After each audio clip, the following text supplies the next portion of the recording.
Good evening, Bahamas. Coming up tonight. After weeks of work to rule, NIB employees go on strike.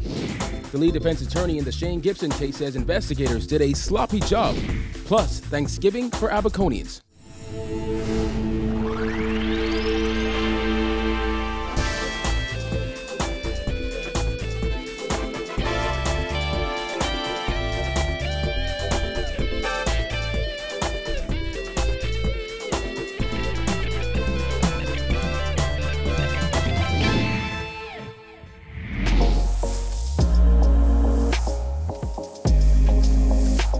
Our news is brought to you by Alive. Welcome to Our News and thanks for joining us. I'm Kyle Joaquin. Scores of National Insurance Board workers took strike action today over unresolved negotiations despite a looming November 30th deadline. The amped up NIB employees did not back down as they shouted their demands at NIB executives and police officers. Jasmine Brown was at this morning's protest and filed this report. Those NIB workers walked off the job shortly after 10 a.m. this morning, where they blocked off the main entrance to NIB.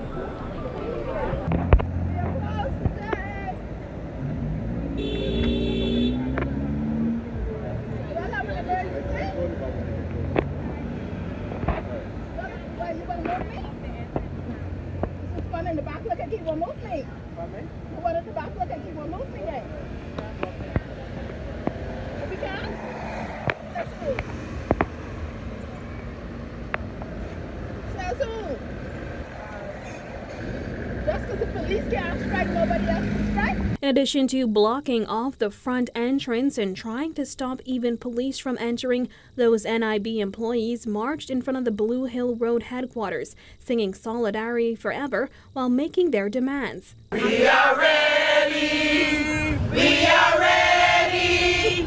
We are ready for war! Send our money! Send our money! Send our money right now! NIB workers had been on work to rule after securing a successful strike vote earlier this month. But Union of Public Officers President Gian Roach says they were unable to complete contract negotiations by a November 30th deadline set by NIB Minister Brenzel Roll. Those irate union members also screamed for the resignation of top officials at the board, including Chairman Tony Smith and Director Dr. Nicola Virgil Roll. Smith, who was blocked from entering the property at the main entrance by the demonstrating employees, was escorted into the building by police, and it prompted this reaction from the crowd.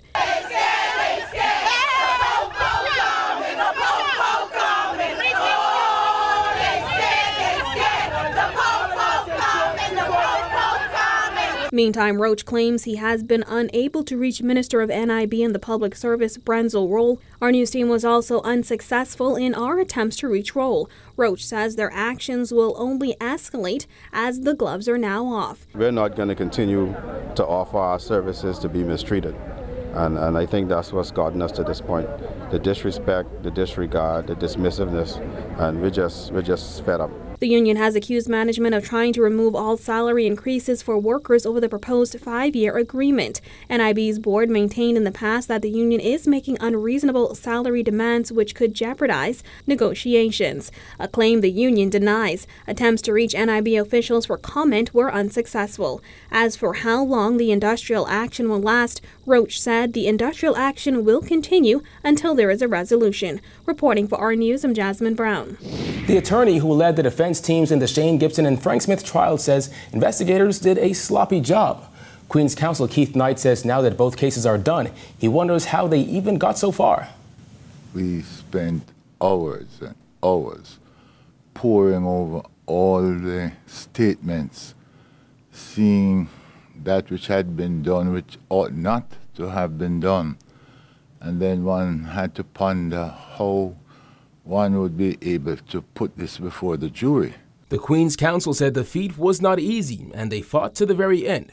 2 days after former Cabinet Minister Shane Gibson was found not guilty of 15 counts of bribery by a Supreme Court jury, Knight said he's not sure how the prosecution figured they had a case, particularly given the investigation done by police, which he said was sloppy. A lot of things that had been irregularly done did not come out. because the prosecution objected and the judge sustained the objection on the basis of hearsay. The 6-week trial was an intense one with many shocking revelations, like changes to certain parts of witness statements and a joint meeting held by the lead investigator with 2 prospective prosecution witnesses. Then there was the use of the word shingles. I asked Ash, I said, if you went on Market Street or Bay Street and asked somebody for some shingles, you approach them and say, can you give me some shingles? If that person would be thinking of money, he said no. Gibson was charged with accepting hundreds of thousands of dollars from contractor Jonathan Ash in order to approve payments for work associated with cleanup efforts following Hurricane Matthew in 2016. He was acquitted of all charges. Attorney General Carl Bethel has since come out saying that the jury has spoken and that every Bahamian must live with that conclusion. However, yesterday, House Speaker Halson Moutry, in responding to English and MP Glenna Santa Martin's celebration of the jury's verdict, said there have been situations where a jury's decision has been questioned.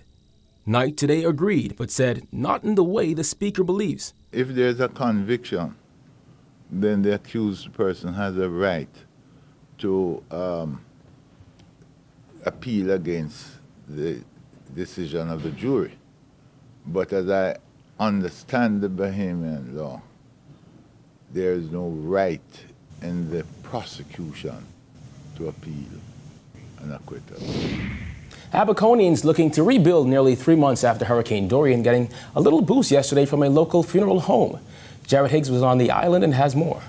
Now here in Abaco on, the U.S. Thanksgiving holiday, Evergreen Mortuary providing meals for the island, as many people as they can feed as possible. As you can see, if you look over my shoulder, the line is pretty long. Lots of Abaconians, many of them just taking a break out of their day, coming down here to the government complex to get a free meal. I'm joined now by Abaco resident Valentino Pinder. Valentino, you're here on the island. Tell me, what has it been like living in Abaco since Hurricane Dorian? It's been really hard. It's been really hard, But thank God for life still, Whereas life is so great.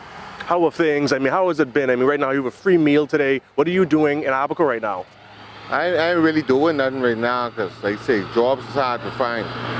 Right now, jobs are really hard. So I'm a fisherman. So it's still hard for me right now because I lose my boat and I lose everything. I lose my house, everything. And I just lost my car yesterday. So what are you hoping to do in the future? Like you said, you lost your car, your home, your boat. What's the next step for you? The next step is getting things back together, trying to get myself back, A free meal today from Evergreen, does that at least help to make you optimistic? Yes, sir. It's a big help to me, and I appreciate it. I appreciate it a lot, and I thank the guys here who helped me with this meal, God's a good God. That was Valentino Pinder. He's a fisherman from here in Abaco. People in Abaco getting a free meal on behalf of Evergreen Mortuary today. They're trying to just lift people's spirits in what has been an extremely difficult 2 and more than a half months here on the island of Abaco. Reporting from Marsh Harbor, Abaco, I'm Jared Higgs. All right, thanks, Jared. Well, gaming operators keeping in the fight against gambling addiction.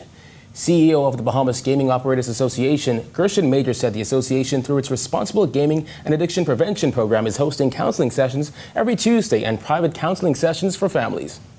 We have created a significant safety net for persons who may be at risk with respect to gambling addiction.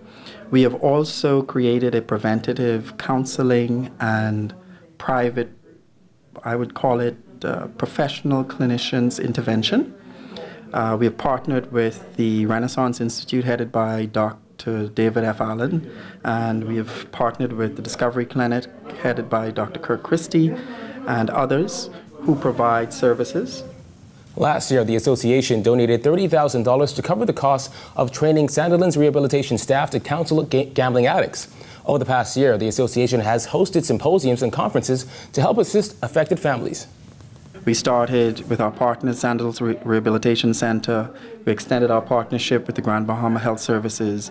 And we started in Nassau. We then went to Grand Bahama. We then went on to Exuma and Abaco. And before, unfortunately, Dorian, we were on our way to Long Island, Andros, and Eleuthera. which we will do in 2020. Still to come, an Abaco nurse determined to return home and rebuild. Plus, one organization celebrating youth empowerment. Stay tuned.